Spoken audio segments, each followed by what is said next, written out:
Did you know at this very moment someone is on Amazon and Etsy actively looking for a quality coloring and activity book to add to their shopping cart? The only question is, will it be yours? Since you're listening to this podcast, hence the name of the show, it's pretty safe to assume that you have a keen interest in creating and selling your first or next coloring book. And it's for that reason I want to assure you you're in the right place.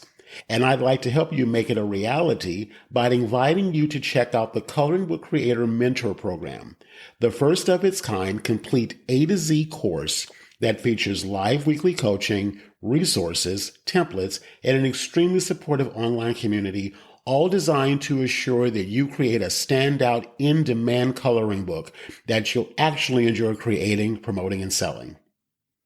Imagine the feeling of knowing somewhere in the world someone is adding your beautiful new book to their shopping cart, investing in a piece of your creativity. Enrollment is open and you can get started by going to coloringbookcreatorcourse.com. That's coloringbookcreatorcourse.com. Welcome to the special edition of the Coloring Book Creator Podcast. Over the next 10 episodes, I'm going to walk you through a 10-step roadmap I've created called Validate Your First or Next Coloring Book Idea Before You Make It. Alrighty, so we're moving right into step number 5. Step number 5 is about exploring collaboration opportunities. Who has the attention of your ideal book buyer? Now, in this one, I want you to think about, and this again, I'm going to say, make sure if you haven't already, go over to mycoloringbookidea.com, put in your name and email address, and download the Prep Kit Guide, because that provides you with spaces inside that workbook where you can fill in the answers to the questions that I'm asking you and I'm speaking about in this series. Now, you want to go to, when you download that, you want to go to the section called Research Deep Dive Part 2. And that is where I talk about the collaboration opportunities. Now, this is why collaborators are so important. We all have our current followings that we have from Facebook, for an example. Maybe you're more active on other platforms like Instagram or TikTok or something like that. And if you are, that's great. But there's also that, regardless of whether or not you have a Facebook group currently, or you have an active Instagram following, or you have an active TikTok following, or wherever you happen to be, that doesn't inherently mean that those people that are currently in your network, that current audience that you have, is actually going to be ideal customers for your book that you're thinking about making. And so that's why collaboration opportunities is a great way for you to sort of fast track your ability to be able to get in front of people who already have the ear of the audience that you want to attract. So with that said, and this one I'm getting ready to share with you can be applicable to offline as well as online collaboration opportunities. So I'm going to list them here right now, just really quickly. You can think Facebook groups, other Facebook groups, not your own, but someone else's, schools, forums, clubs, churches, community centers, assisted living facilities, subscription box services, social media influencers, grief counselors, associations, event planners, retail stores, just to name a few. There's even way more that you can drill down to. It depends upon the subject and the theme of your book. That's why establishing that part is so important. Just to give you a quick example, I've mentioned Margaretha Madison's book several times throughout some of the other episodes. Her book is a combination of coloring pages, journal pages, and recipes all around afternoon or high tea. An obvious collaboration partner for her could be a tea shop, where she could come in, introduce herself to the owner of the shop, see if an event can be arranged where people could come in, do an afternoon high tea service.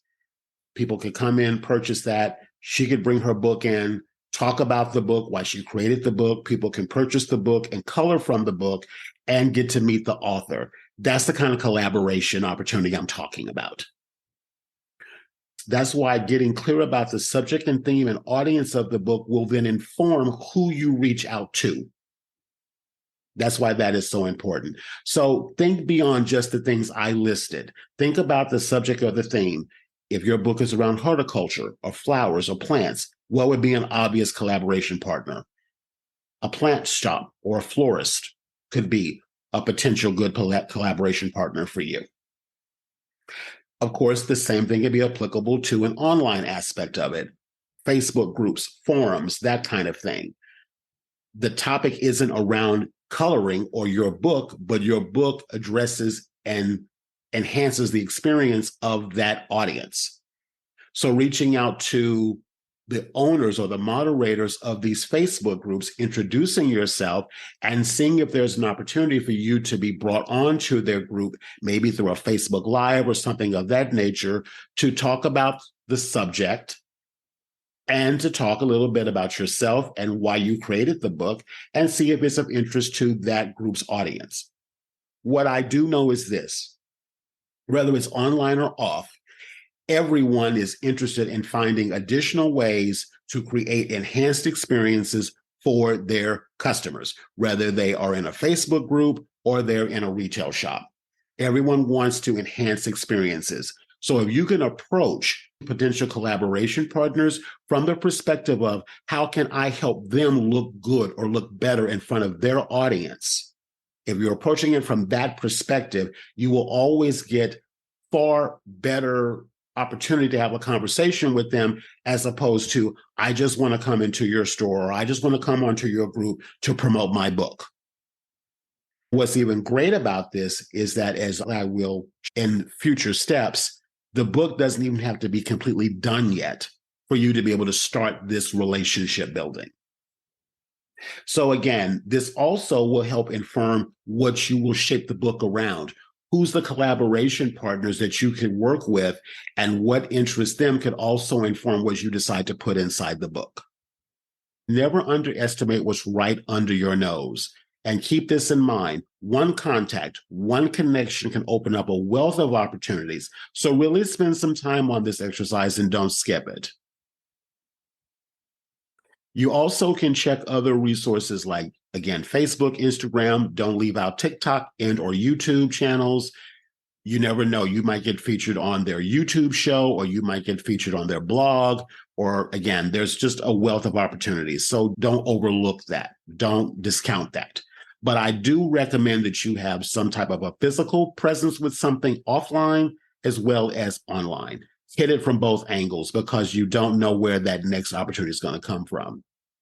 And again, make sure that you're focusing on providing value for the person that you want to approach, not from the perspective of what they can do for you, but what you can do for them. Because if you focus on coming from service, not selling, ironically, you'll sell more. So again, go back through this, listen to this episode again, start thinking creatively, kind of out the box, tie what the subject of the book is that you're thinking about, go and do a search for groups inside of Facebook or Instagram or whatever social media platform you're on, and also look at local businesses. Even if those local businesses can be a church, it can be a school, it can be an assisted living center, just come from the perspective of how can I be of service, and how can my book, even as I'm developing it, can be a part of providing service. So again, step number 5, explore collaboration opportunities and ask yourself, who has the attention of my ideal book buyer? And think beyond just online, but look online as well as offline. I'll see you in step 6, where we're going to go right into publishing an interest post on social media to attract potential book buyers.